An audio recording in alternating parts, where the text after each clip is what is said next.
Hey everybody, welcome back to the Siren podcast. My guest today is Waiting for Brantley. They're a rock band based out of Laurel, Mississippi. They don't actually play together anymore, but if you're from Laurel, you know of this band. They've been playing for years and years, tons of great songs, multiple albums. It was really awesome getting to talk with them. So what we did is we took a deep dive into the history of Waiting for Brantley, so how they got their name, and how the timeline progressed, because they had a lot of different members and things like that. It was a really awesome time. I have Stephen Holland and Sam Donald on the show. So before we start, I wanted to add this into the show, but I missed it.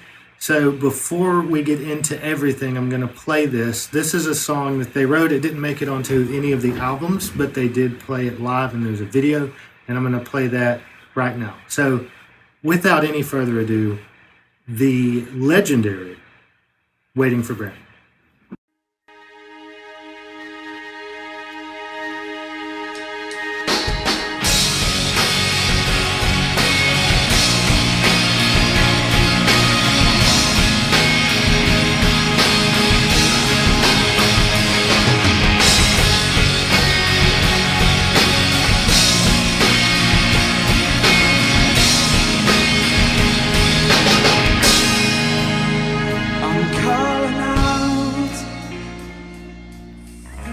I forgot what it's like to breathe.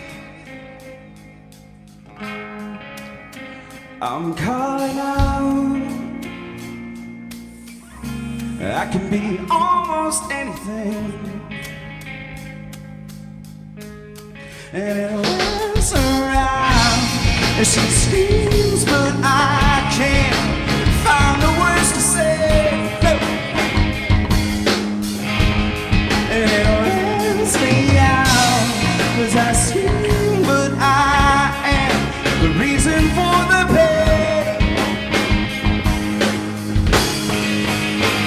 And porcelain eyes wide open and crying, I won't stop till it's over. Over and over and over. And porcelain eyes wide open and crying, I won't stop till it's over. Over and over and over and over.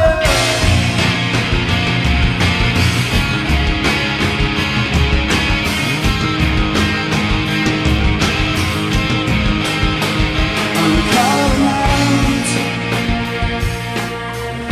Take a look and tell me what you see. Oh, I'm calling out.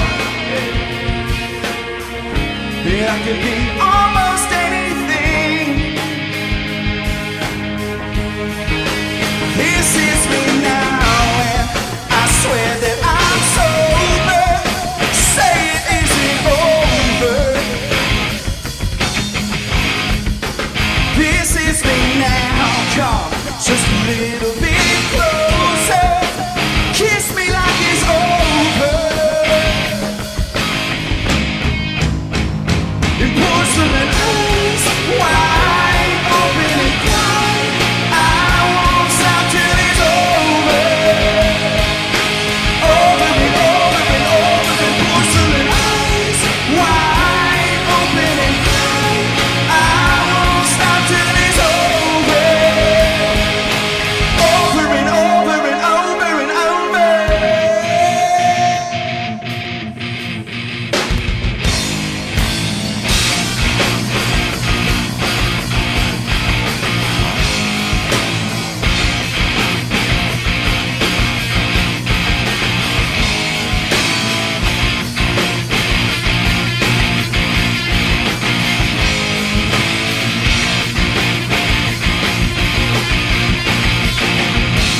Porcelain eyes wide open and cry, I won't stop till it's over.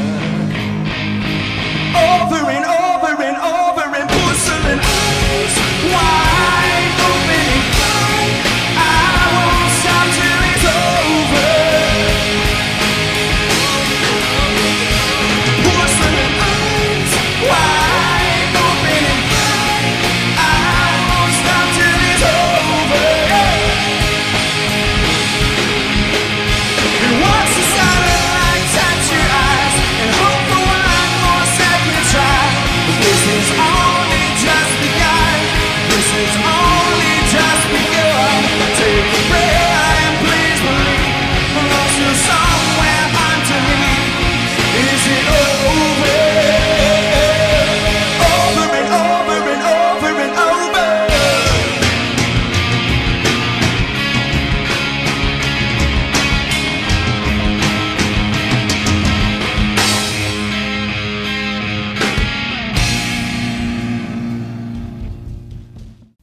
Hey guys, welcome to the podcast. Thanks for coming on. How have y'all been?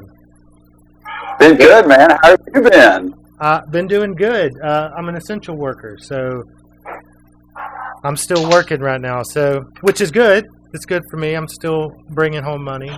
So, yeah, man, that's always good. yes, would have liked a little break, but I'd rather be working. So, I'm enjoying the break. This so is sucky. Sam is on the call, but we had some trouble getting his video to work. So he's here in audio form. So that's who you're hearing in the background talking. And we also have Stephen Holland, the front man for Waiting for Brantley, and Sam was a guitar player for Waiting for Brantley. So I just thought, I had a podcast the other day, and a lot of people were really curious about kind of the backstory of Waiting for Brantley and kind of how it happened, where it went. Because I don't know if you know this, but Waiting for Brantley is almost like a legendary Laurel band. You know, everybody knows it, everybody likes it. Anytime I mention Waiting for Brantley, they're like, "Oh yeah, I know that band," even if they're not musicians. So, you know, people want to know how it started. You know, times where it got rocky. You know, and I know y'all did a real big professional recording up in South Carolina, North Carolina, something like that. So yeah, so wherever you think would be good to start. I have the name origin, and I've heard 5 different stories on this. So I don't even know how the name came about. Okay. I was there, and I don't know what the real story is. Like, okay, this is the way I remember it. And if you asked, like Eric Asmar or, Josh Gavin, like any of those guys, like the group of guys that were there whenever we came up with the name, I think everybody would have a different answer for that. Mine is, I remember there being so Eric had a friend named Brantley, right? I remember us going through, we were at a point where it was just like, we'd gotten together and we had all of these songs. We didn't have a name. We were going to play a show at the guitar player's house. Like, the only people that would be, it was like a barbecue. Like, the only people that were going to be there was going to be his parents, his grandparents, like all this stuff. We needed a name. So I remember it coming down to like, all right, everybody throw a bunch of names in this hat, and whatever we pull out, that's going to be the name of the band. And one of the names that was kicked around was Eric Asmar. That was our drummer at the time. He was somehow, like, his friend Brantley had went off to somewhere. And he had, at some point in conversation, said, like, man, I'm tired of waiting for Brantley to come back. And we were just like, hey, that's a cool name. So that was added to the hat. And then one of the names that was added to the hat was Satellite Syndrome. That was mine that I put in the hat. And then there was a few others that were really, I mean, at the end of the day, like, all band names are kind of silly. Yeah. But, so I remember we pulled Satellite Syndrome. That was the name that was pulled out of the hat. But we liked Waiting for Brantley that much that we were just like, no, we're going to go with that. And that's my story. Everybody else is going to have a different story. I don't know. Well, I mean, that sounds good. That sounds very plausible, like a very plausible story. I think Gavin said you drove Brantley to practice, and they were like, yeah, we're waiting on him to get here. I don't know. That was Eric Asmar that would drive Brantley to practice because they were really good friends. Wow. I was the older guy in the bunch. Like they were, they were all like I think 2 years younger than me at that point. So him and Eric Asmar and Brantley were really close friends. So that's probably where he's getting that from. Like it's kind of, sort of the same story. Wow. I don't know. Maybe he's right. Well, that adds to the allure of it, I guess. So it makes it interesting, right? Yeah, I guess. I'm sorry. I'm looking, even though we're having the video issues with Sam, I can still see him on my end, and it's describe what Sam is doing right now. Oh my goodness. Just put your thumb over me. Yeah. I need to do that. Sam, put a piece of tape on your camera to where it's just like black. There you go. What is that? A pill bottle? A piece of... Okay. Okay. Hey, man. Don't out him. Don't out him on that. Yeah, I'm so sorry. I'm so sorry. But, yeah, I think... See, I was in a band with another guy from Laurel that I think was on your show 2 or 3 weeks ago, something like that. Chad Knight. Yeah, he was saying that you played drums with him, and it was like a punk band called. Yeah. I don't remember what he said. Spitfire or something. Well, there was. Dude, we were so young, but we were split. That was one of the names. And then it turned into Halfway There. I'm telling you, horrible names. Hindsight, like, yeah, these are terrible names for a band, but look, whatever. The greatest band of all time, the biggest band of all time. Limp Bizkit? Limp Yes. Bizkit is, well, the Beatles. I was about to say the same thing. Oh my gosh. Yeah, I was talking with another guy I had on, and we were talking about band names. And band names, they become what the band is. So you stop thinking, like when you hear the Beatles, you don't think, oh, a bunch of bugs. You think the actual band. Same thing with like the Cranberries. I don't think about Cranberries. I think of that song they have and stuff like that. So the band names really don't matter after a while.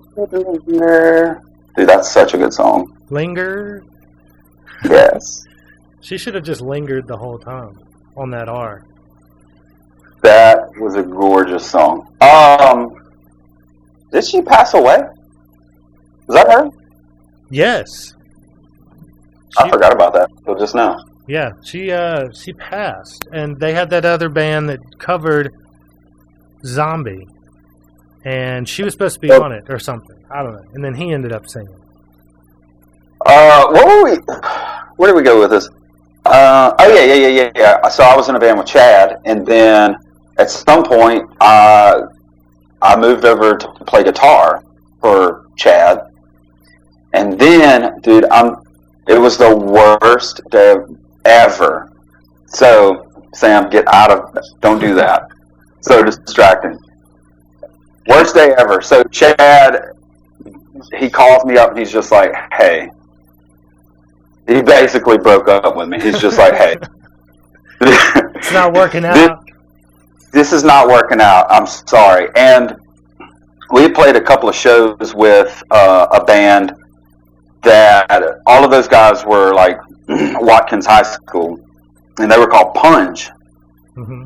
And kind of became friends with them. And I think, yeah. I worked at a place that for some reason Josh would come in. He would eat. I would like cooked burgers or whatever, and he would come in and eat. And I knew him pretty well. So as soon as Chad asked me, I called. I think it was Josh, and I was just like, "Hey, I want to join your band."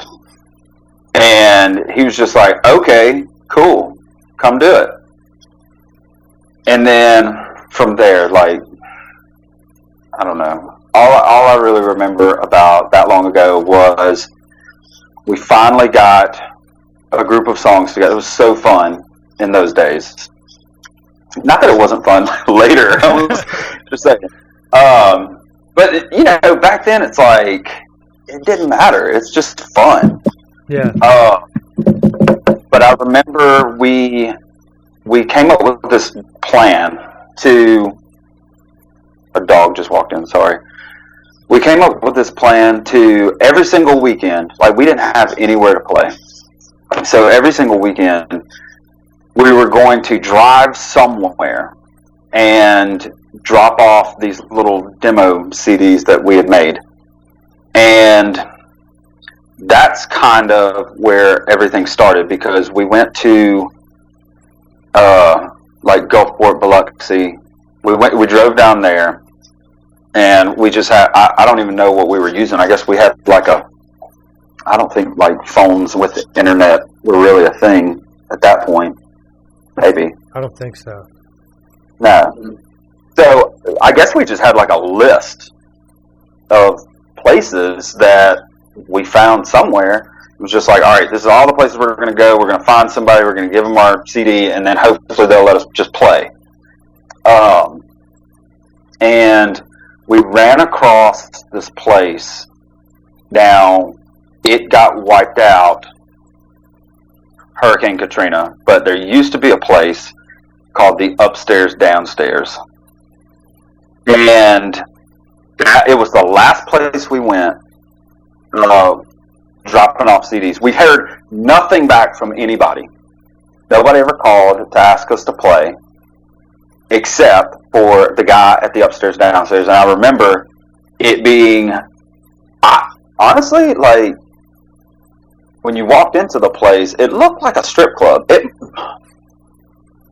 me, like, it was really kind of sketchy. But anyway, the owner of the place, his name was Nick Matina, and he like the next week he called and was just like, hey, he had this like, he had like a serious, I don't know, like old school gangster accent. I don't know how you would describe it, but like, hey, been listening to you guys' CD, and real good stuff, and you know, I'd like to get you in here and play a gig. So sorry, I dropped the phone. So we ended up playing at that place more times than I could count for, I mean, probably like $20-$30 every time we played. But it was the best thing ever. And We wasn't Simply Human. That's what I'm trying to figure out. When did we come across Simply Human? I saw y'all play at the Joint in Jackson. Remember I was with Taylor? Oh yeah. You thought I still think the same thing. I'm just kidding. Yeah. I'm kidding. The beard helps. He's gonna say, so there's multiple. Okay.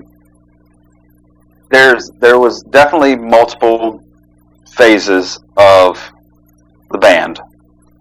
And so that was phase one, and then anybody that's listening that knows Eric Johnson was our guitar player at the time.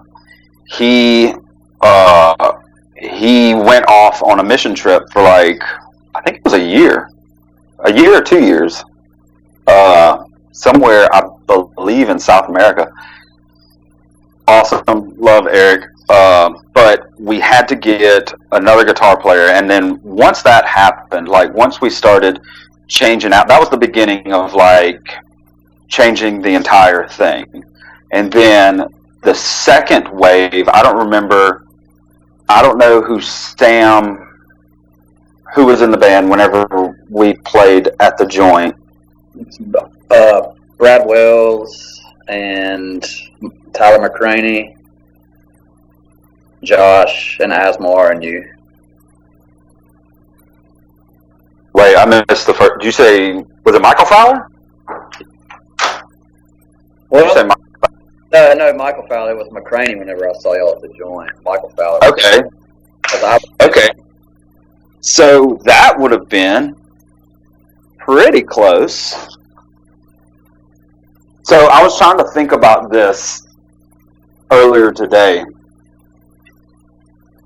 When you took Asmar's spot, right? Bobby? No. Yeah. Harvey was playing. Okay. I joined after y'all recorded A Million Reasons to try again, and I was in there right before. I was in the band when we got Sam. Yeah, Tyler was so you playing, and then you were the Sam. drummer when I joined. I remember that. Okay. See, I get a lot of that confused because I remember, and it's of no like what's the word? Like Harvey was very like on off, like he was kind of just like anytime he was more of a hired gun, I guess. Like anytime we needed a drummer, Harvey Lott is a great drummer, and of course, he'd always just be like, yeah. So I get confused because Harvey was kind of like in and out and in and out, and I always just remember Asmar, Bobby, Cabe, Hayden, and that was. But okay, And Kenny. and Kenny, dude, I'm getting old, man. I don't know. And James for a short minute. Dude. Yeah. So Do you we're at have- 6. You have a better memory of it than I do. I don't know. What after I left the band, I don't really know what happened. I know Kenny played after me, but then after that, there was another guy. He wore glasses, curly hair, blonde. Because I saw him play with y'all in Hattiesburg at the tavern. Glasses and curly hair. Mm-hmm. He's in some of your pictures. Sam. I have no idea. Sam wasn't playing. It was a guy with long hair playing. He played like a Okay, yeah. See, all right. That was Fluff. Okay, that sounds right. That was after me. Yeah, he's talking about Matt. So Matt Right, and okay. Either way, so Good. I'm trying to get to Simply Human because once we get to that is like a whole different. I feel like that became a whole different band to me Yeah. because I think we were playing a lot at the upstairs, downstairs, and then somehow we were able to play at a place called The Joint in Jackson, where Sam's from, and we met those guys. I was questionable about them because of how nicely dressed they were. I was younger then, Man, that was the fashion. Yeah, that was inconsiderate of me. how were they dressed, Stephen? I remember seeing them play at the Alamo with Waiting for Breath. Well, it was just very like metrosexual. Before Metro was Metro. Yeah, Yeah, it really was because now if I saw dudes dressed like that, I'll just be like, oh, yeah, like you look pretty cool. But at that point, it's like, what's this? And in all fairness, it's a group of people, all right, and you two are just like hanging out with each other. Well, That was it. Well, I mean, what do you expect? you talking about his name was Cowboy, the singer, right? That was the singer. This happened to be me and Taylor, the bass player, that Oh. night. But me and Cowboy were usually hanging out. Because I thought y'all looked similar when I saw y'all play. Yeah. I was like, they look pretty. They're like twins. I don't remember. That was 15 years ago. But. Yeah, it's been a while. So ago. And then how did that? Okay. At some point, We played some shit together, and then I don't know. Me and you just started talking a little bit. yeah, it somehow was just like, all right. Let's say after Eric Johnson left and went on his mission trip, there was another band around in Laurel. Michael Fowler came and played guitar. Now, if I'm getting the order mixed up, absolutely, like say, no, that's not what happened. But Michael Fowler was playing guitar, and I remember a friend of mine was the singer of another band in Laurel, and at the time, it went from Hybrid Number 5 to Burning November. Mm-hmm. And we had played together since, I don't know if Chad went into this with you, but we met Brad Wells through a talent show in high school. We saw him play like acoustic. He played Wonderwall. Mm-hmm. Now, back then, that was pretty cool if somebody were to play Wonderwall. Like now, you know, I mean, you can play Wonderwall if you want. It's been played enough, I think. Yeah. I mean, it's if you have to play it, you have to play it. But I'm just saying, he did a very great job of it. I was there for that. And you saw that? Yeah. Yeah, that was so good. And we were just great or something. We were just like, who is this guy? Who is this guy? He's so great. And he ended up playing guitar for Chad, and then he went on to start his own band, and it was really good. They had a lot of good songs, and I was really just rolling the dice. And I went up to Brad. He was his grandpa had a pawn shop on Highway 84. By Sonic. And no, the other one.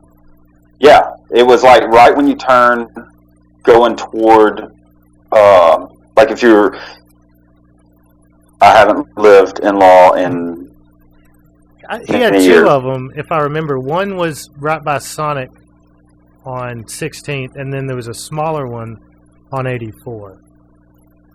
Yeah, he worked at the smaller one. And I'd go in there and like hang out, and then one day I was just like, man, I know who the perfect guitar player would be for this band to take Eric Johnson's place. And I went in there and I was just like, dude, I know you got your band going and y'all are awesome and everything, but we would like you to come play with us. And he did. And I think that started a whole different era whenever Brad joined, because I think right after that is when we did the first album. Well, let me tell you when it took off. This is from being outside of the band. This is when it turned into like where y'all just like shot up. It was before that I'd seen y'all play at like Laurel Paloozas and stuff, and don't take this in a bad way, but it was like, oh, that's, you know, there's another band, but it wasn't anything crazy. It was just every other band, you know. There's a bunch of bands right. playing. Y'all played Laurel Palooza it was in the park. I was playing with Brian Dill at that point, and y'all played and just completely changed the whole game. I don't know. Brad smashed a guitar at the end of the show. Gavin was running all over the stage doing stuff. Everybody was just like, who the fuck are these guys? Where did this come from?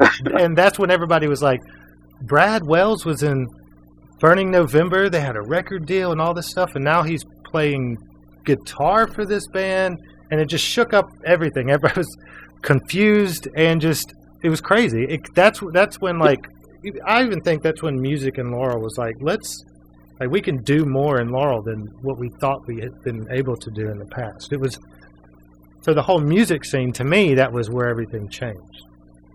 Especially for I agree. Brantley. So I agree. Yeah, now that you mentioned that, like, that was, I remember that night. Look, I mean, and And also, like, Brad was a phenomenal musician, probably one of the best songwriters I've come across.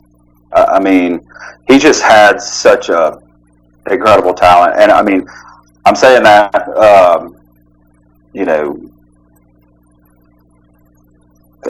I know I don't know if people listening. I mean, I'm sure they know Brad passed away. I don't know how long ago that was, but Right, 12 years.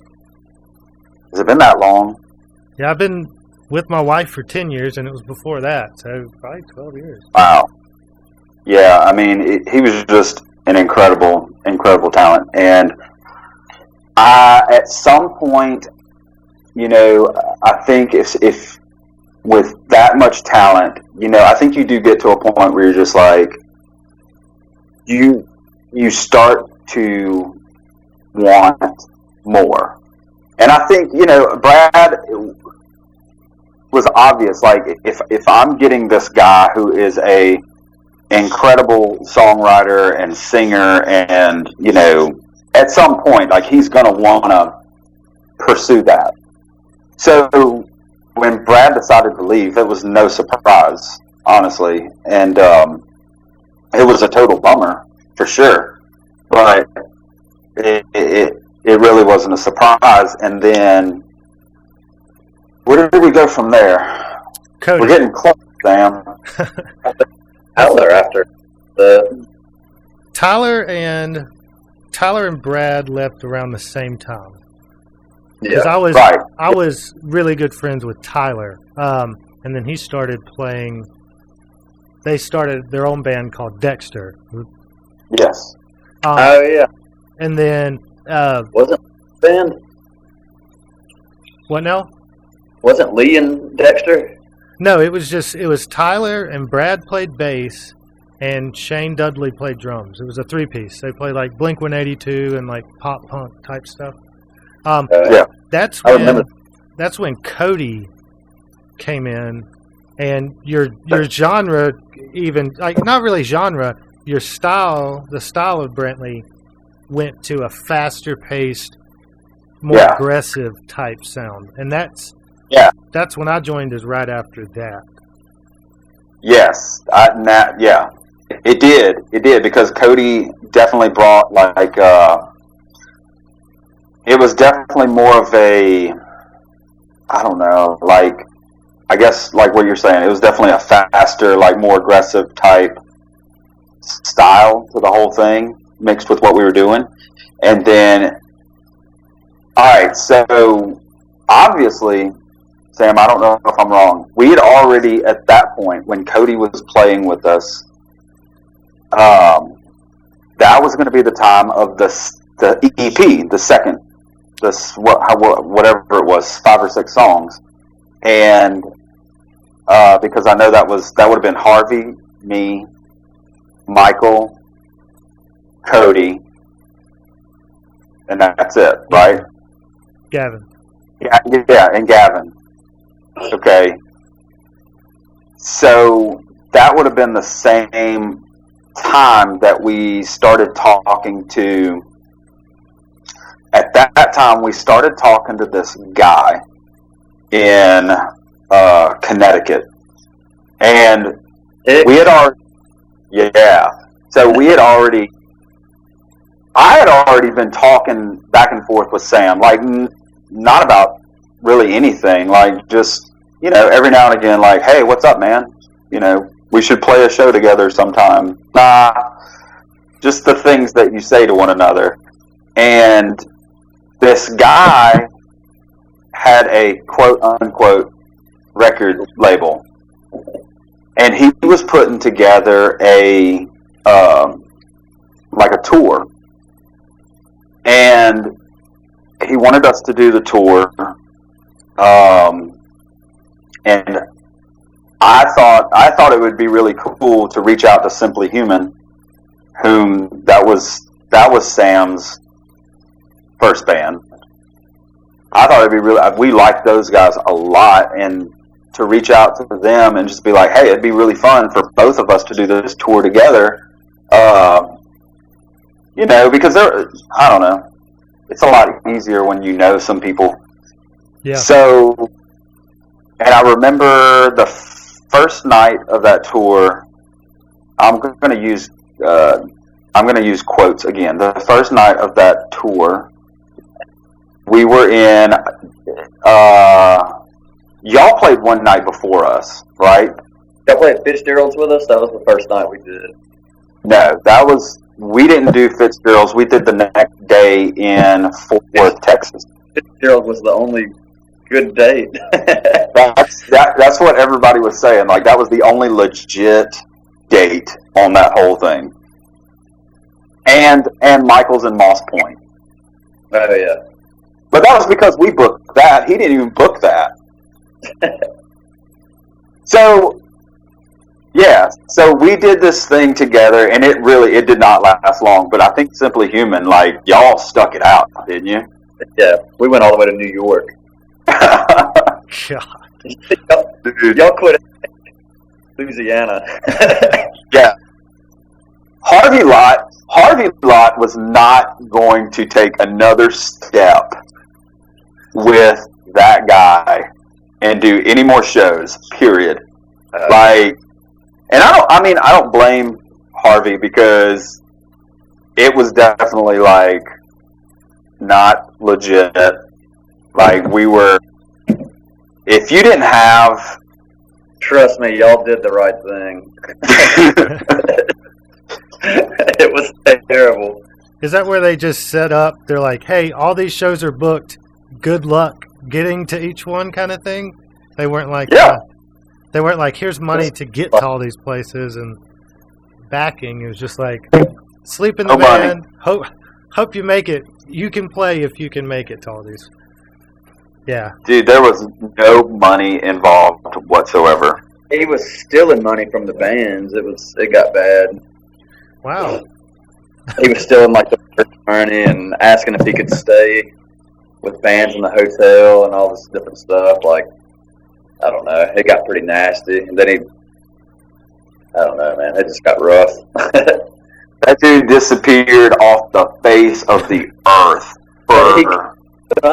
He still keeps trying to use Waiting for Brantley's music as, like, his own music. You remember when that happened? Yeah. So then we fast forward to after that whole thing. I don't remember us talking. I don't remember really what was going on, but that was the point where Sam was living in Jackson, and the next thing I remember, Sam is coming to freaking Shady Grove, Mississippi, and eventually moving in with me at my mom's house. Yeah, and my grandpa's, like, he had built an office at our house, and me and Sam living out there and working at Ryan's. Oh yeah, I remember Ryan's. Those were the days. And those were the days. Oh, did we lose him? Yeah. There he is. I can see you now. Hey, I'm back. Sorry. So that to me was when. See, Steven, now your video's gone, but I can see Sam's. Yeah, y'all switched around. Because now Sam's on top and you're on the bottom. Ah! Hey. What happens? Hang on. You know, that's weird. Well, that's good. People can take a break and look at you for a little while. Well, he's just a little tiny circle in the top. But we can see you. Oh. So you can still see me? No, I can't see you. Oh. Wait. It's like jumping around now for some reason. I'm not sure what's going on. Maybe it's just only letting me have one. I don't know. I can see both. Steven's face is real close to the camera. Got that Garfield stash going. Oh yeah. All right, I got Sam now showing up on the screen. There's a thing. I'm moving stuff around with my finger on my phone, and I can move y'all around. Well, see, I can move y'all now, but all I can see is Sam. He's wearing a hat, gray jacket. Yeah, sharp. We'll just we'll share the screen time. Maybe I don't know. Maybe there's something going on with the Skype, but I can still hear you, Steven. I was just gonna say that to me, like when Sam joined the band, we were still practicing out, and we were practicing at Josh Gavin's house. That was when things drastically changed, and like I feel like the band that once was now a brand new band. In a lot of different ways. I mean, I think when, like, all of us, when we saw, like, okay, Sam just moved from Jackson to here, like, we need to start getting really, really serious about this. And it was a great motivation. I mean, at the time, it was a good time, too. I mean, you had MySpace. I miss MySpace. That was awesome. Sam, you had Richard. Dude. Sorry, it's I don't know who Richard is, but yeah, it's. I don't even know if he's real. At this point, who's to say? It appears that Sam doesn't want to talk about Richard, so. Nah. No, Richard. I'll let Steven tell you about Richard if he wants to. Nah, Richard was just this guy. He supposedly, maybe, what record label is that? Drive-Thru. Drive-Thru. I just saw him post yesterday. I'm friends with him on Facebook. He's still, like, associated with all that crap. Really? Yeah. I mean, he's a real guy, but he ain't worried about no waiting for Brantley from Mississippi. Right. Us first? Yeah. Jerk. I don't know how that. Anyway. I don't know how that even came up. Yeah, I don't either. Anyway, the point was he worked with Drive-Thru Records or something, and I think he approached. He said something was good. He gave us some tips, something like that. And we were in the middle at that point. Like Sam joined, we were starting to write what would be the next, that next album. And there were a lot of things that we probably didn't even use. And I mean, we played a lot of gigs at that point. Lee came in after Sam. Because who was playing drums whenever you came in? Bobby. You just told me that. I couldn't remember because I thought the only gigs that I remember with Bobby, though, like specifically, do y'all remember riding to Knoxville in that van with all the windows knocked out and it was like snowing? No. I remember going to Tennessee. Yeah. It was freezing cold. Windows were broke in the van, and like Bobby, you were basically like in the fetal position the whole trip going up there. I think that was your last gig, actually. It might have been. No, Lee was there, right? No, I never played with Lee. Mm-mm. But what show did we play? This was in Nashville. Lee was there. Not as part of the band, but like just randomly showed up in Nashville. I don't remember that. That's probably because I didn't know him then. Well, that's the first. No. You didn't, because Asmar was still playing. I remember Eric Asmar being there. I don't know, man. It's all fuzzy. We went through a slew of people.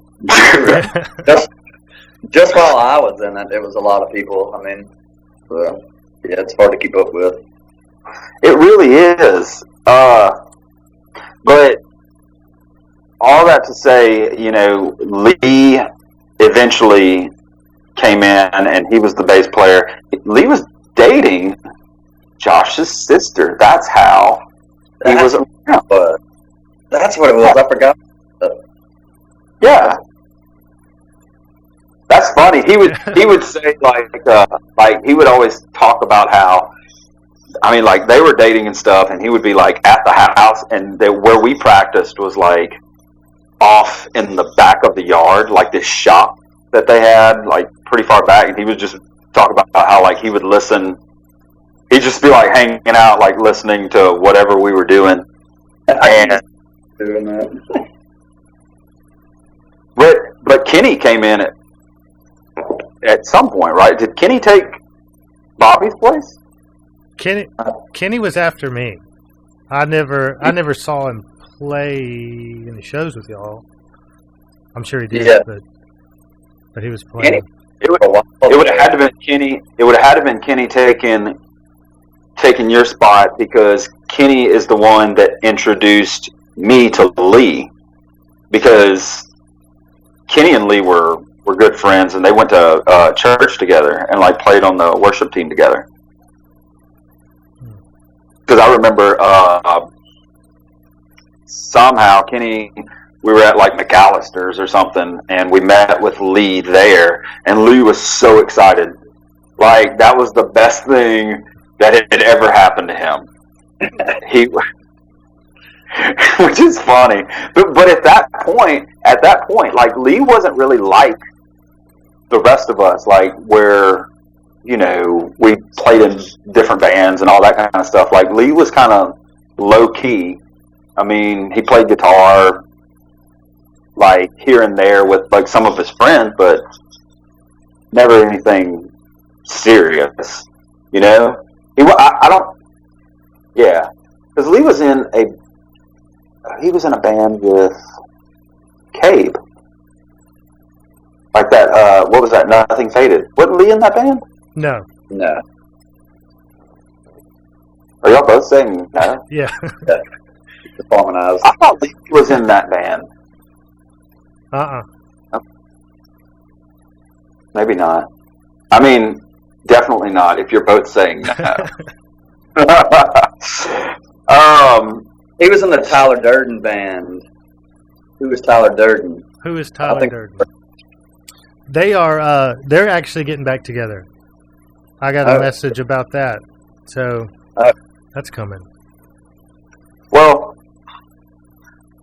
all that just to get to what I felt like, and Sam can say whatever he wants about this. I felt like when we got to me, Sam, Lee, and then interchangeable, Cabe came after recording the album, because Kenny wasn't able to go to South Carolina to record. So I feel like, I mean, it was us three that went and recorded that. And we used a studio drummer while we were there. We had a friend that came with us to record drums that, unfortunately, he wasn't able to do it once we got there. I know Andy from Burning November. Yeah, Andy was in Burning November, and Andy was a good drummer. It was definitely a different style. It was like trying to put a square block into a circle. Yeah. You know what I'm saying? It was one of those situations. I think when we got there, like, us and the guy that was producing us, we were all on the same page, and Andy was just kind of like, That's for him to be such a new drummer, I think.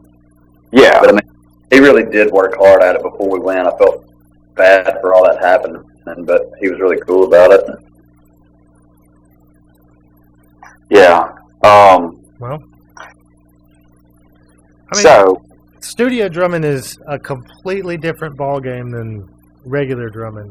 I don't know if that's what y'all are talking about. Sometimes you get to a studio's drumming, and It's I good. mean, like you're playing it, but it needs to be dead on. Like that's tough. yeah. And this was another level of having to be on, because so we went and recorded with Eric Bass, who is now the bass player for Shinedown. And we came across Eric because we had played, there were some bands, once we were like playing around a good bit and we got into like playing shows in Louisiana and stuff. There was a awesome band. If anybody gets a chance, I still love to listen to this band. There's an awesome band out of Shreveport. Their name's Tyler Reed. And Tyler Reed, we knew they had recorded with Eric Bass in South Carolina. And I mean, the sound of their stuff was so awesome. And that's what ultimately, like, that's what made us make that decision of, okay, do we want to just do the thing where we go somewhere and just record, or do we want somebody else's outside opinion and really like take control of this whole thing and, you know, go all the way with it? So we decided to do that through Lee's stepdad. I mean, he funded the entire thing because he believed in that. That was a fan right there. Like, old John was That's really he was, awesome. he was all about some Waiting for Brantley, and he was, you know. That's awesome. Wait, what'd you say? I said he still is too. Yeah, he is. Every now and again, I'll get like a Facebook message or something where he's just like, "When you boys getting back together?" or something. It's been like, I'm trying to cash in. Get back yeah, in. it's been like, oh, he has no problem letting you know. Like, yeah, I still have like thousands of CDs. If you guys want them, I've got he's in my garage. If you know anybody. man, God bless John Rhodes. Yeah, that was Lee's stepdad, and he helped us out with that, and we were able to go to South Carolina. I saw a UFO for the first time whenever we were on our way. It's true. You remember me telling you that, Sam? I do slightly remember that, yeah. You were hoping I didn't mention it? Dude, I did. Dude, go ahead. I love a UFO story. We were riding together, weren't we? Maybe. We took my my Blazer. Blazer. Because remember, Andy had to take Lee's truck back, I think. Oh yeah. I don't. I remember you talking about this, but I don't think I was in the vehicle with you. How you didn't see the UFO? I'll never know. Probably asleep. I don't know. I think you were driving, so that's alarming. Yeah. So now that got us to South Carolina, and I mean, how old were we at that point? Like 22? 22, 23, yeah. And for us three to be in South Carolina, like recording with this guy that we really, really admired, and I mean, it was just a crazy experience to me. He hated me. Who, Eric? Yeah. No, he didn't. He didn't. I mean, he didn't like it when I broke his headphones. Eric Bass was a very particular person. super awesome guy and very smart and all that stuff. But when it came to like his things and the way he operates, like he definitely had a method, and we were definitely messing that up. We were, because everything. Wipe your hands off. And we didn't know it till we got there that we didn't have a drummer, so it set back a whole week basically. We had to teach somebody all the songs. Well, that makes a good story though after it's all over. Yeah. Oh, definitely a pain, but I mean, it all came out well. Yeah, I thought that album was awesome.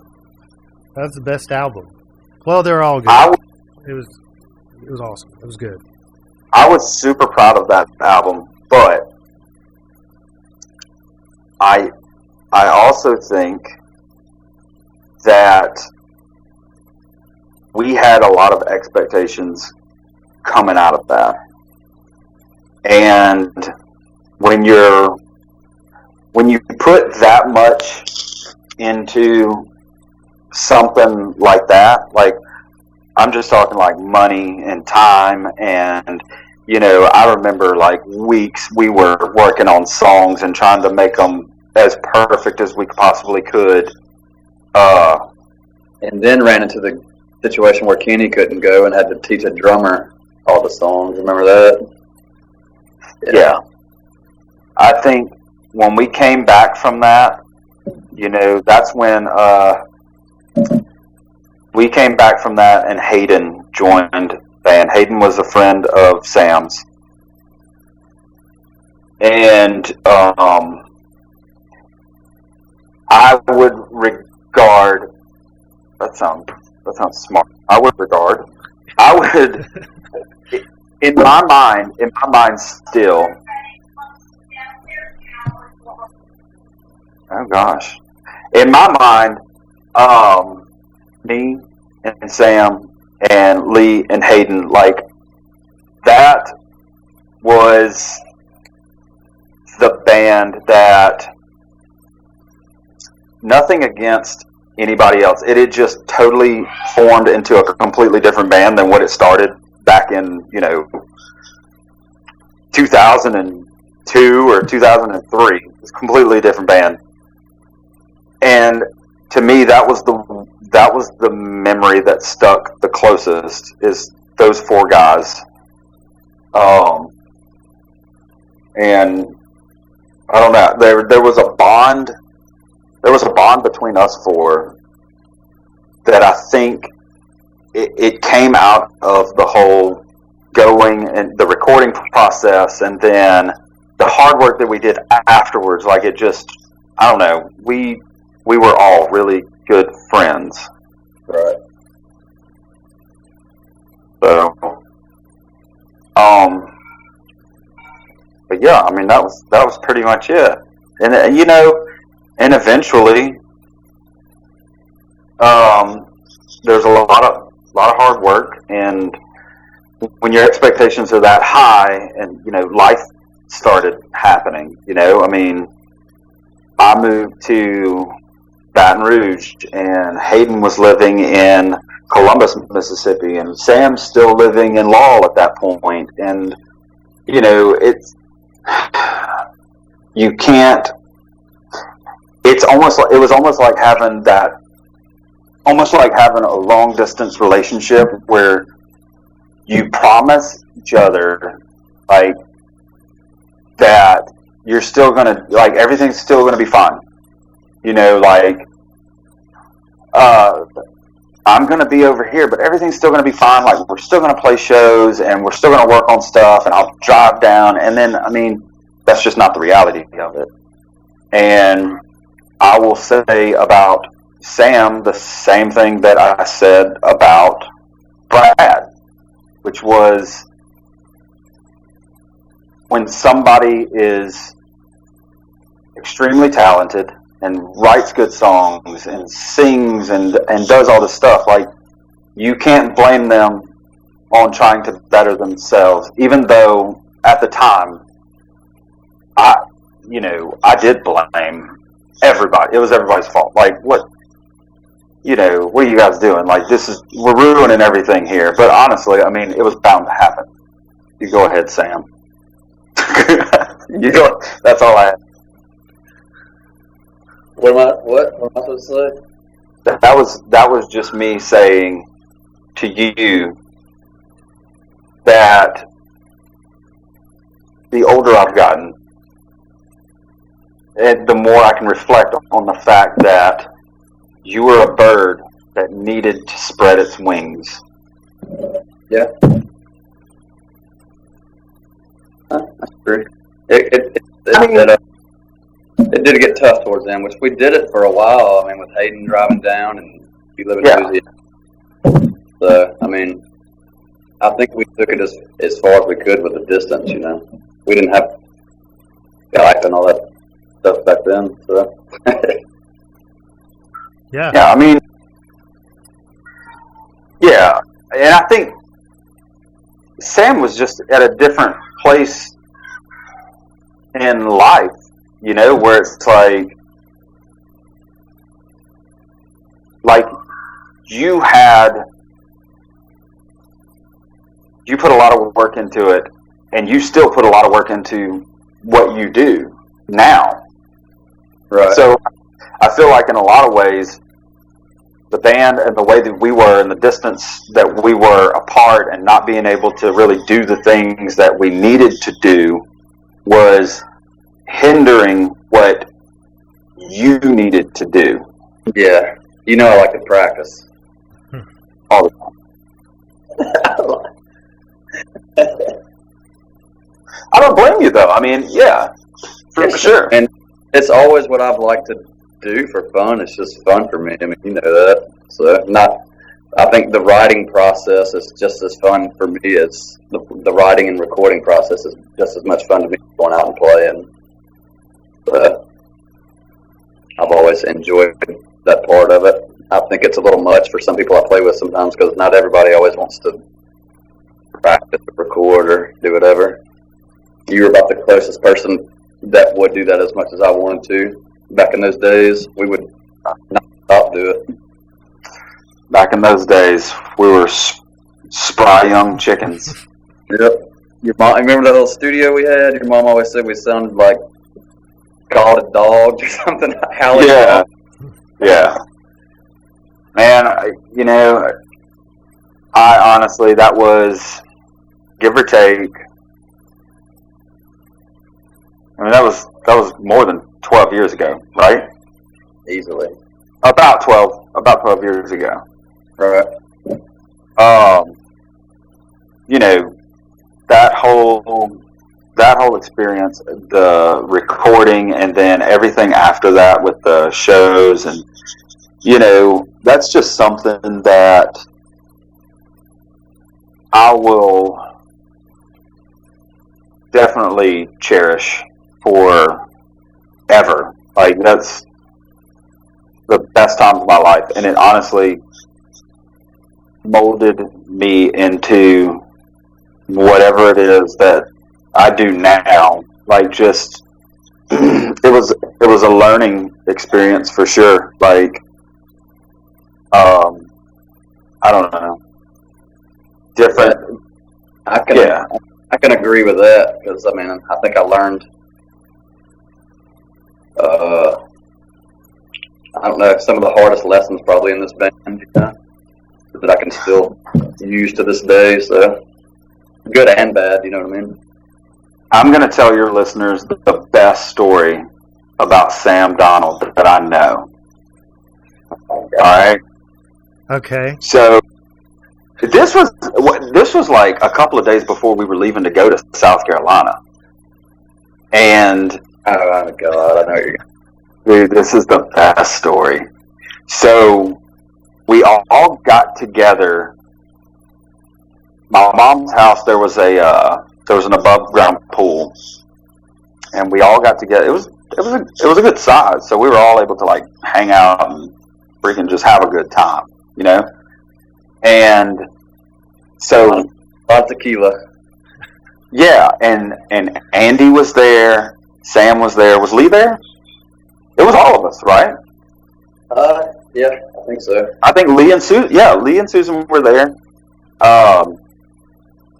Dude, I don't remember anything. So the next day, like I said, this was only a couple of days until we left to go to South Carolina. I think we were like getting ready to load up or practice, something like that. So I think it was me and Lee went to Andy's. And Andy was just waking up. It was like late in the day. I mean, back in those days, we could sleep until like 12 or 1, and it was fine. But it was something like that, and Andy was just waking up. So Andy gets up and has no idea where Sam is. So they rode together, and Sam is nowhere to be found at this point. So we're all just kind of like, well, we should go check on him. Like, he's not answering phone calls or anything. So we drive out to Sam's house, which is where we skipped over that whole thing. Like, we were practicing this whole time at Sam's house. Best place to practice ever. I still miss that place. But it was out in So-So. So Andy lived in he lived around the end of Trace Road in Shady Grove, right? So if you're on Trace Road and you go all the way down and you turn left as if you're going to West Jones, like Andy lived somewhere up in that area. Sam was living way out in So-So. By the Guytana Grill, if you know where that's at. Yeah, I grew up in So-So. I know where that is. Far. That's all we gotta say. Nowhere. Middle of nowhere. Middle of nowhere. We drive out to Sam's house.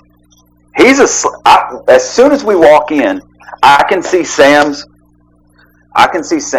feet hanging out from under the blanket, and they are black, like black. And he wakes up. Dude freaking walked from Andy's house to his house because because Andy wouldn't get up and bring you home, or you wanted something to eat? You wanted some pizza. Walked all, but that's got to be like 10 miles. 11.5 to be exact. God. Dude, how did you walk that far? I was in flip-flops too, was the worst part. That's why my feet were black. At what point did you realize you made a mistake? Or did you ever realize? There's like a shortcut that cuts off like probably 2 miles off the trip. It was so dark that I missed the road. Well, I was probably too drunk too, but I missed the road that is that shortcut. And I got about a mile past it, and I was like, oh my God, I missed the shortcut. I don't know. In my mind, I was just like, it's only like a 10-minute drive. I can probably walk it. I think I left at Andy's at like 3 in the morning. I got home at like 9. Yeah. The pizza was really good, though. I bet it was. It's probably the best pizza you ever had in your entire life. Did you have some of that party pizza? Is that what this was about? Totino's? Yeah. Put it in the microwave? I just remember the brutalness I got from the person I was dating at the time for doing that. I got in big trouble. That's never good. That was fantastic. That's awesome. That was fantastic. I have a story about Steven. So this might only be hilarious to me, but y'all were playing at Laurel downtown, and this was when Brad was in the band. And I don't even think Tyler had started playing yet. He might have started playing. But this guy was doing that thing where he goes, and I say this, now that I'm saying it, it might not be funny, but to me it was so funny. He does that thing where somebody yells, play Skinner, like, but being dead ass serious. And he said, play Freebird or something. And on the microphone, Steven goes, I don't know how to play that. And the guy was like, it's easy. And Steven goes, well, you can play it if you want. And the guy goes, I don't. He goes, you can use my guitar. And he goes, I don't like your guitar. And Steven goes, I don't like you. I don't know. He says, well, I don't like you. And nobody said anything. It was just like a dead silence. And to me, that was the funniest thing I've ever heard come out of your mouth, Steven. Because the guy was just like, I don't like you. Boom. Maybe that was funnier to me than it. Shut up. Yeah. I have some pretty low moments with my personality. No, it's a lot. The guy was just being a straight up dick, man. You know, sometimes people out in the crowd get.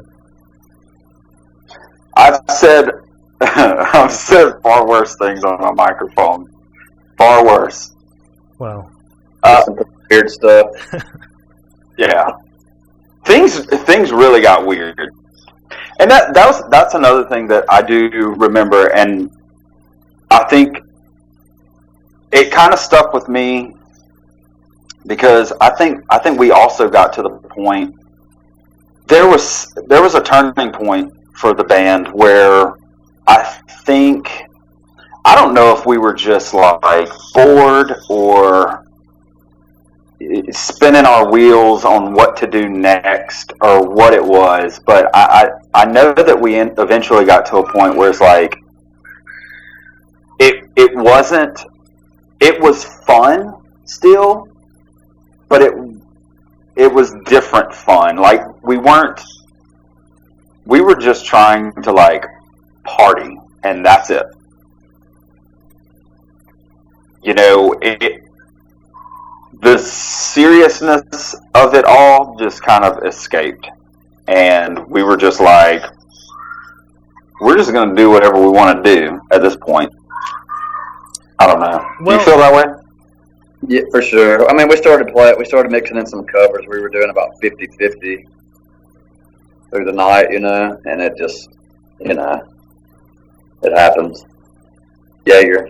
Well, you talk about, I mean, I remember the Jaeger. Steven, I never had Jaeger until I joined the band, and Steven was always like, let's take a shot. I wasn't even old enough to drink. I think I was 18 or 19. Oh, you were like, whenever I joined. Yeah, I was still in high school. And but the first show we ever played, I'd played shows before, but they were never at like a bar where I could drink. But I could drink because I was with the band and they weren't checking. So the first show I played, it was at this place called Magic Moments or something on the coast or somewhere in Gulfport. Yeah, and the guy was like, I remember he was like, "Hey man, set up over there. There's a cooler right there full of beer. There's this and whatever." And I was like, "This guy's giving us free beer, so I get to play a show and get free beer." And as a high school kid, I was like, "This is pretty awesome." And I remember it was me and Gavin and we were all sitting at this little round table. And before the show even started, like that table was full of Budweisers where you couldn't put another beer bottle down. And that was the show that like Gavin kicked his amp off stage because it was making a sound. Cody, I think, walked off, and I think they wrote in a paper about us. They're like, waiting for Brantley, had a little too much to drink, or some kind of paper they put out down there that goes. That was the first show I played. So, that was fun. I like that. That was a fun show. Was that the night that girl towed us back to Laurel? Oh, yeah. I don't remember. It was just me and you. The rest of the guys went off somewhere else, but that I don't know who it was. Somebody towed us back to Laurel with like a 5-foot rope. There's so many weird things that have happened. Bobby! I think Bobby was playing with us. You remember when we played the Battle of the Bands at the Celtic? Yeah. When we had to be in the cold? Yeah, me and you rode in the back of the truck because the van broke down. I don't know. And then, Bobby, you remember you had to use that guy's drum set at the Celtic that was in, Oh yeah, he kept saying, "Quit hitting my cymbals so hard, man!" Like he would like tell me to stop. what was the name of that band? Absence of Concern. Absence of concern. I remember They that. weren't concerned. They were concerned, apparently. Super concerned about his cymbal. You know who he you know who that guy plays with now, Bobby, that you use his drums? Who? The Brothers Osborne. Have you heard of them? They're like a big, kind of like country, I don't know, outlaw country type band, but he plays with them now. They're like I don't know. I saw him playing at like some halftime show like last year. Oh, wow, that's crazy. Wow. Well, Use that guy's cymbal. I use that, so I'm kind of famous, right? I got something It was on. 79 ride or something. I remember him telling you something crazy. He kept coming up during the show, and he'd poke me, and he'd be like, "Stop hitting the cymbals so hard." And I was like, "Oh, all right, You okay." didn't exactly play soft. Oh no, I was Travis Barker was my hero, and here's what he said. Travis Barker said in the interview, he said, "The harder you hit the drum, the better it sounds." And I went, "Okay, that's what I'm doing." Yeah. So there was I was either on or I wasn't playing. So Yeah. I like it when drummers hit hard. It sounds better for sure. yeah, that's what I did. So this is the question that it has to come up. What about a reunion show? Laurel Palooza this year. Something. Is that happening? Could that happen? I mean, I'm sure y'all have not talked about it, but is that something that could happen? Well, we did the one that was, was it 3 years ago? Yeah, it's something like that. I don't know. I mean, I don't know. I mean, me and Steven have talked a lot over the years about getting together and like recording or re-recording some of the older songs to see how they turn out. And I've always thought that was a cool idea.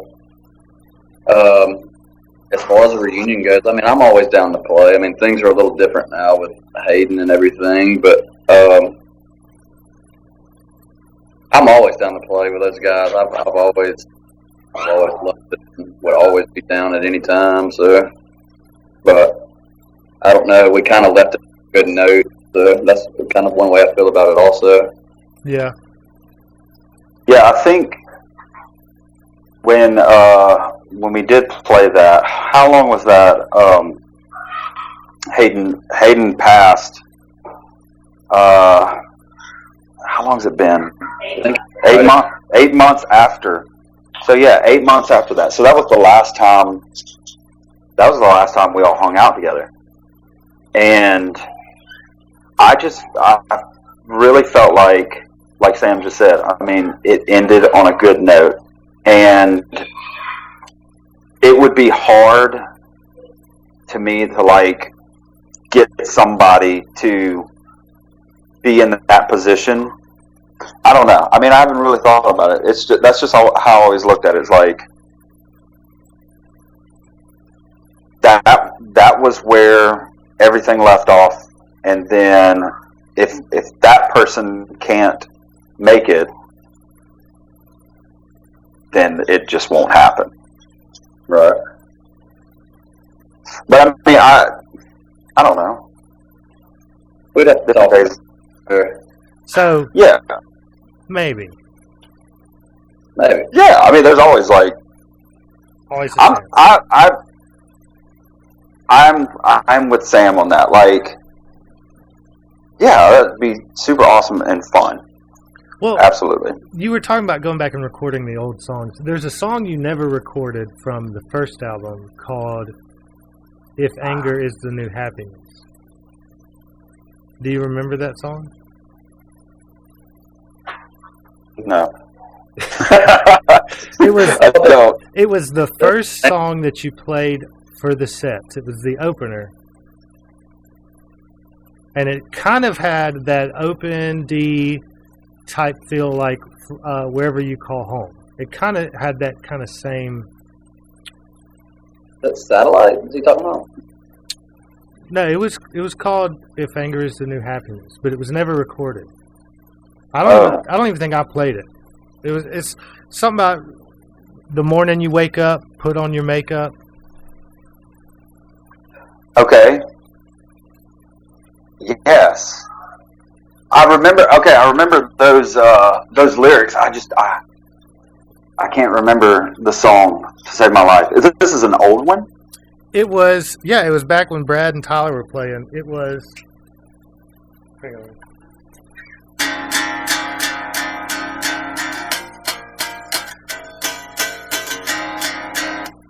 Like that? Man, I don't know. Honestly, that probably ended up becoming something. I'm sure. You know, that's possibly like Static or something like that. Like lyrics changed, but same song. Oh well. Yeah, that was just you'd always start the sets with that. I remember we went through a thing where we split. That's what Sam's talking about. We would split up Satellite into two parts. Didn't we? I thought, what? We did it when we did the reunion show. Did we split it up there too? Yeah, I think we started with it and then ended with it. Pretty cool. Okay. Yeah, but I do, Bobby. I remember those lyrics. I don't know. Maybe someone out there listening remembers. Maybe Gavin remembers. I don't know. You know, not too long ago, Lee's wife, she had like a demo from whenever, I guess, I didn't even remember this, but apparently we had like a 3-song demo before we even recorded like the 13 the first time. And there was one on there that I completely forgot about. Release it. So put it out. I don't even know that now.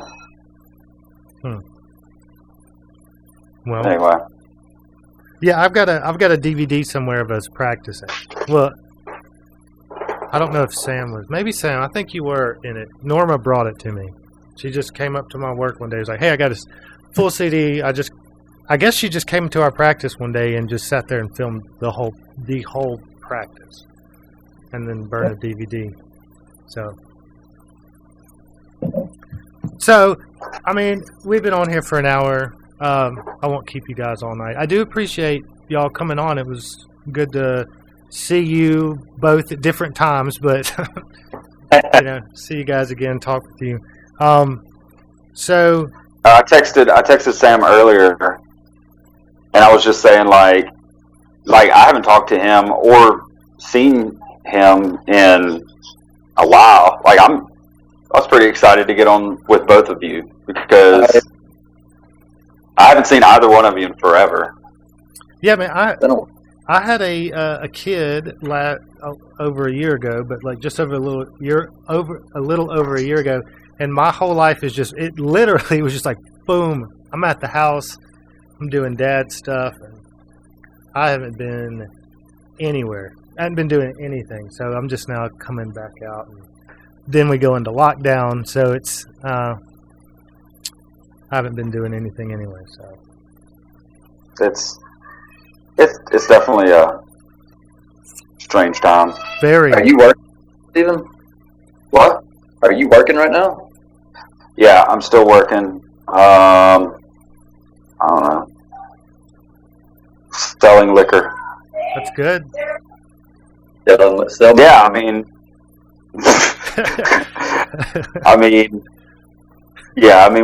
I'm fortunate. You said that earlier, right, Bobby? Like, yeah, a lot of people, they're saying, "Hey, go home, and we're not going to pay you." Like, yeah. See ya. Good luck. So we're definitely fortunate in that sense that we're, I guess, considered essential. Essential. Yeah. So, I am not. You are to me. You're like the main one. Like when everything happened, they're like shut down anywhere that people go to watch music. That's Right. the first thing to shut down.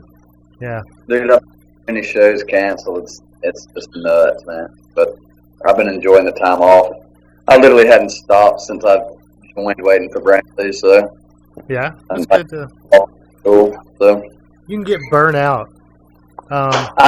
You I actually, like right before all this happened, I posted and I was just like, this happened at a good time because I was legit like dreading like going to play and stuff. You know, I mean, I do a lot of covers and stuff. It's a lot different, but you know, you definitely do get burnt out on it. Yeah. So, I played in a cover band for a while, and I mean, I didn't play. We played probably 2 or 3 shows a month. I wasn't playing like as much as y'all play, but sometimes Right. I'd be like, "Ah, shit, I got a show this weekend." And when that started happening, I was like, "That's not as fun as. That's not good." If I'm saying, "Shit, I got to go do the thing I Yeah. love doing the most."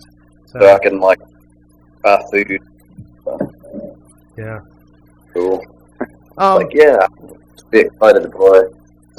Well, now you'll be, I guess, ready because it might be 8 months, 10 months, 3 months. Well, Who knows? I actually got a little help, so Oh, I'm that's getting good. some in.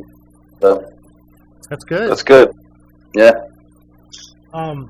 So, Sam, just since you're on here, you're playing. Are you still playing with Whiskey Kiss? Are they still together? Or?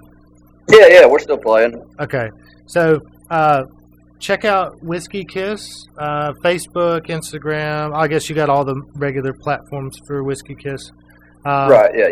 And then your new band, which is Class Kings. Yeah. And You guys, when's that coming out? Those songs, if you haven't heard them, on my last podcast I played them. They're awesome. So everybody go check those out. I don't when they know. come out. we've got a few more that we're like working on, and I don't know. We really hadn't figured out how we want to do it all. It's really just been me and Nico, the drummer. It's just been kind of mine and his project that we've been working on for like a year, and it's really just something we were doing for fun. And I don't know, it started sounding pretty good, so we've just been working at it. And we started like a real band, got a bass player and stuff. So we've been playing some shows. Yeah, it's good. I like it. I think it's really Cool, good. man. Appreciate it. And then Steven, you got anything out right now? No. No, I mean, you know, every now and again, like I went and, how long ago was that I went and recorded that solo? I was working on like the solo thing, and that's actually been a couple of years. But you know, I think I figured out, I don't know, like, I enjoy, like, playing with people and writing with people. Like, it's really hard to do it by yourself, because then it's all your ideas, and sometimes they're not any good, and there's nobody to tell you that they're not any good. You need someone to be like, stop, don't say that word, or Yeah. But honestly, like, I have, in probably especially the last year, I have been like super involved in our church's worship team, and like, you know, just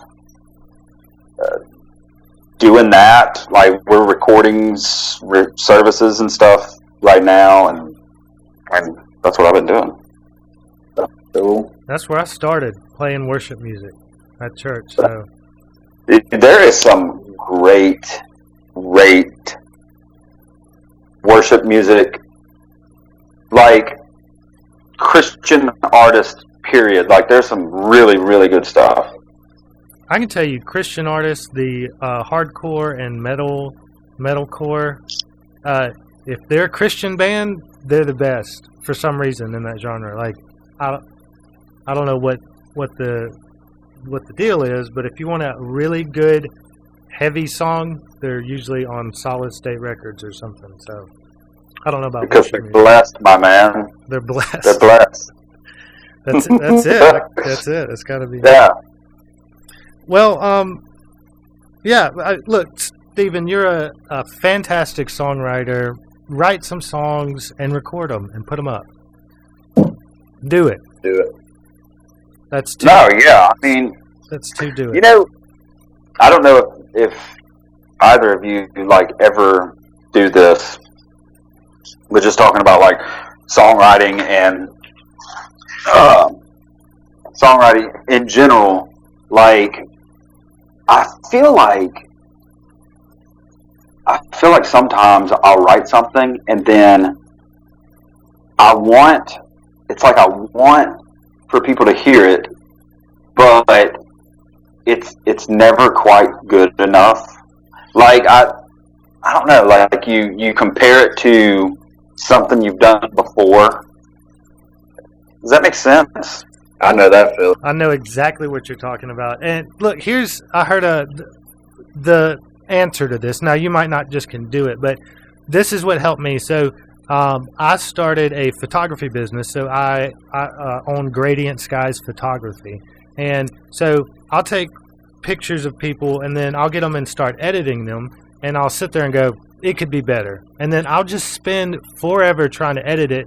And I saw a guy, tutorials online and stuff, and he said at some point you just have to make it good enough and be done with it, or you will never finish anything.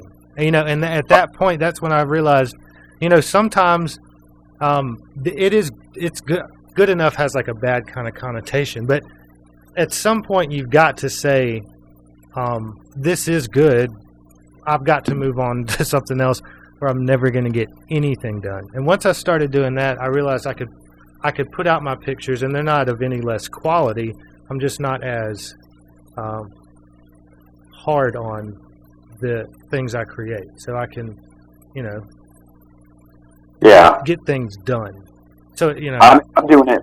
I'm doing the exact same thing right now. Like, I started, like I said, we've been recording because of everything going on with the virus. We've been recording services, a week in advance, and I'll bring the tracks here and mix them or whatever. And I promise you, I've been mixing 3 songs for a Sunday service since Monday. Like, every single time I listen to it, I'm just like, could be better. I'm never going to get done. Yeah, I mean, there's a point where like you're being so critical of yourself that other people will never notice. Yeah.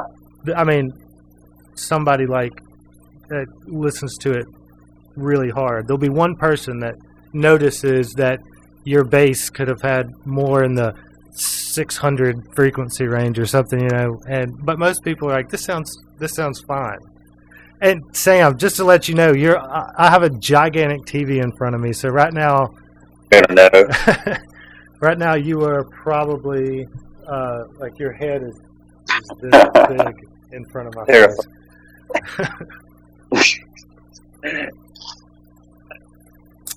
Good. Yeah. So I really appreciate y'all coming on. It was fun talking to y'all. If either of y'all ever want to come back on for anything.